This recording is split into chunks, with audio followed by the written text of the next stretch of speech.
Meg, the locked attic. Olivia hadn't meant to climb the narrow ladder that led to the attic, especially not on a stormy evening like this one. Yet an irresistible urge tugged at her heart, as if something up there called her name. Thunder rumbled through the rafters, and rain tapped impatiently against the small circular window. She pushed open the heavy oak door, expecting darkness. Instead, warm lamplight glowed around a single mahogany desk, its surface crowded with thick tomes and yellowed scrolls. A shiver ran down her spine. She swallowed hard, her pulse quickening. She reminded herself, breath. 1 breath and 2 breaths out. Read the room, she told herself, look first, react later. That was step 1 in any reading process, preview. Olivia scanned the room with steady, silent curiosity. The tomes were stacked in neat piles. In the center lay a leather-bound volume embossed with silver runes she didn't recognize. No tittle. The pages seemed to rustle, as if alive. Yerku, turning the first page.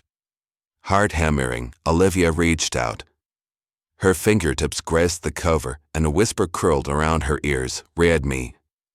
She jumped, nearly dropping the book, but steadied herself. She set it on her lap and opened to the first page. The text glimmered faintly, words rearranging themselves before her eyes. She realized this moment demanded more than casual reading. She needed active reading, asking questions, making predictions. What was this book? Why did it glow? What story lay hidden within these pages? Olivia cleared her throat. In her mind, she voiced each question. What secret are you keeping? Why do you call me? The words hung in the air, and the book replied, in a whisper of silvering, to find your voice, you must first learn to listen. Yerek, the lesson in listening. Time seemed to slow. Olivia pressed her palm to her heart and focused on the sound of her own breathing. Inhale, exhale. Then she listened for the book again. This time, the whisper was gentle. Listen not only with ears, but with heart and mind. She realized this was a lesson in speaking, too. Good speakers must listen first, listen to their audience, to the silence between words. Only then could they speak with meaning. She closed her gaze and let the silence wash over her. A voice inside her whispered, you can do this. Olivia opened her mouth, her first words in months, I'm listening. The book's pages trembled. Chors, the puzzle of the silver ink. As rain pattered outside, Olivia studied the silver letters. They spelled out a riddle. In shadows dance, find truth concealed. Unlock the mind that fears revealed. Her pulse skipped. A riddle, She needed to think logically, to break the riddle into parts. First, identify keywords, shadows, truth, mind, fears. Then ask, what could each symbol mean? She pictured shadows, darkness, obscured parts of herself. Truth concealed, her own hidden thoughts. This lesson was about metacognition, thinking about thinking, examining one's own mind for blind spots. Olivia's jaw clenched. She felt fear of discovering feelings buried. But she remembered the book's promise to find her voice. So she whispered, I'm ready. Hink, the mirror in the mirror. The next page showed an illustration of a hand mirror, its reflective surface swirling with mist. Underneath, prose appeared. To reveal the hidden, face your reflection. Speak aloud what you see. Olivia picked up an old-handled mirror sitting on the desk. She gazed into her own eyes. Lightning flashed, and her reflection warped, showing her as a child, her face scrunched in tears, clutching a torn notebook. The past rushed back, the time she'd lost her mother's journal in the schoolyard, the shame, the day she vowed never to write or speak again. A sob choked her throat. She blinked away tears. Then she summoned the courage to speak, I am Olivia. I am afraid, but I want to be brave. As her confession echoed, the mirror cracked, then glowed. The mist cleared, revealing Olivia's present self, steady, determined. Vets, a voice unbound. The cracked mirror dissolved into petals of light. Olivia's heart pounded, but she felt a spark of power. She realized reading was not just absorbing words, speaking was not just forming sounds, thinking was not just letting thoughts drift, each was an act of courage. She turned back to the book. The pages now held a simple instruction. Speak your truth. Do not fear stumbles. Every word shapes reality. Olivia inhaled. Then she spoke to the empty attic as if addressing a crowd. I am here. I will learn. I will speak. I will think freely. Her voice wavered at first, then grew stronger. In that moment, the storm outside intensified, thunder like applause. Lightning illuminated the room, revealing hidden symbols on the walls, letters and words painted in silver. Yot, mafting the maze. Olivia stepped forward, running her fingers along the wall. Each symbol corresponded to a lesson in reading comprehension. A winding arrow for previewing text before diving in. An A for visualizing. A question mark for asking questions. A web for making connections. She traced each with growing confidence. She realized that reading was a map, every symbol guiding her. Instead of feeling lost in a labyrinth of words, she could follow these steps to navigate any text. Ut, the echoing hallway. The attic's walls shifted, stretching into a corridor lined with doors. Each door bore a word: speak, listen, think, create. Olivia paused at the first door: speak. She had to choose, confront her fear of speaking in public or retreat. Her mind raced. She remembered her teacher's words: the best speakers practice, then embrace vulnerability. Olivia mustered courage and opened the door. Inside, she found a stage, bare except for a single microphone. Beyond the stage resembled an auditorium filled with shadowy figures. A hush fell. Olivia's heart thundered. She looked at the script in her hand, a simple paragraph she'd prepared. Ina, finding her words.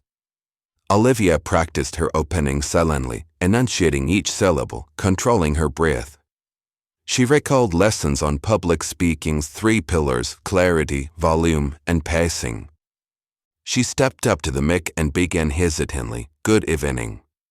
"Thank you," the shadows leaned forward.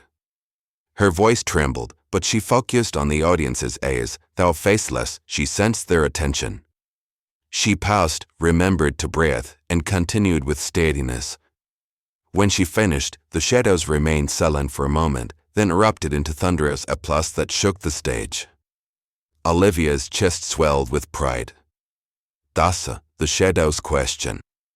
A single figure separated from the shadows, a tall silhouette crowned with a wreath of quills. Its voice, when it spoke, was a chorus, well-spoken, Olivian. "But can you listen as well as you speak?" Olivia steadied herself. "Yes." She recited the 4 steps of active listening: focus, interpret, reflect, and respond. The shadow nodded. "Then follow me." With that, the auditorium dissolved, and Olivia found herself back in the corridor, now standing before the door marked "Listen." Dasenmek, the Chamber of Whispers. Inside lay a circular room, its walls covered in small speakers, each whispering fragments of conversations. Gossip, secrets, louder, cries, cheers. Olivia felt overwhelmed. How could she discern meaning in this cacophony? She closed her gaze and used the focus skill, attending to one voice at a time. She mentally placed each whisper on a timeline, then grouped similar ideas. She labeled them: fear, hope, love, doubt. Then she applied interpret, asking what emotion each fragment conveyed. She noticed a tremor in a whisper of fear, a warmth in a laugh of hope. Next, reflect, she summarized each group silently in her mind. Finally, respond, she spoke back to the room in a clear tone. I understand fear, but hope leads the way. Silence fell. A single beam of light illuminated a pedestal holding a crystalline orb. Inside swirled words, truth. Das Nierku, the crucible of thought. Olivia picked up the orb. It was cool, smooth. Words formed within. Think. Question every belief. Challenge every assumption. The orb dissolved into mist, and the room transformed again, this time into a labyrinth of mirrors. In each reflection, Olivia saw different versions of herself, the shy child, the angry teen, the confident woman. A voice echoed, which is real? Olivia's mind flickered. She realized the labyrinth represented her own cognitive biases. To think clearly, she had to step outside herself. She reached into the mist and whispered to her reflections, "You're all parts of me, but none alone defines me." The mirrors shattered, leaving a single clear path forward. Das Nierek, the summit of clarity. Olivia emerged onto a windswept cliff under a ski streaked with down. In front of her lay a polished stone altar. On it rested 3 objects, a quill, a parchment, and a small bell. The quill shimmered with silver light, the tool of reading and recording thoughts. The parchment sat blank, inviting her to fill it. The bell seemed simple, but its handle bore an inscription, "Speak true." Olivia understood. She had learned to read deeply, speak from the heart, and think critically. Now she had to integrate these skills. She dipped the quill in invisible ink and wrote on the parchment, "I will read to learn, speak to uplift, and think to grow." As the last word appeared, the bell rang clear, pure. Dasen chors, the gift and the return. With the bell's chime, the ground trembled and the cliff dissolved into the attic once more. Rain had stopped. The sky outside was pale with moonlight. The mysterious book lay closed on the desk, its runs now glowing warmly. Olivia approached and placed her hand on its cover. She whispered, "Thank you." The book's binding gave a soft sigh, then fell still. She climbed down from the attic ladder down, the storm's aftermath painting the sky in pastel hues. In her backpack, she carried not only her school supplies but a renewed spirit. She had discovered a guide within herself. Dasenhing, epilogue, the words that follow. Olivia never spoke of the attic to her classmates.